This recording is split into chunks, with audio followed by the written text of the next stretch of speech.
The National Weather Service in has issued a flash flood warning for Northwestern Brazoria County in southeastern Texas, southeastern Fort Bend County in southeastern Texas, until 6:15 p.m. Central Daylight Time.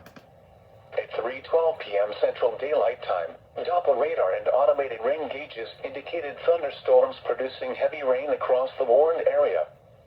Between 2 and 4 inches of rain have fallen. Additional rainfall amounts of 1 to 2 inches are possible in the warned area.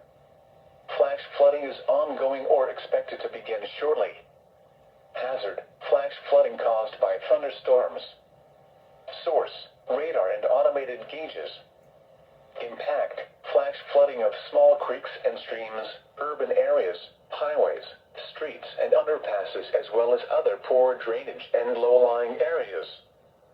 Some locations that will experience flash flooding include Southwestern Pearland, Alvin, Manville, West Columbia, Iowa Colony, Bonnie, Brazoria State Park, Southeastern Siena, Roshren, Damon and Joliffe.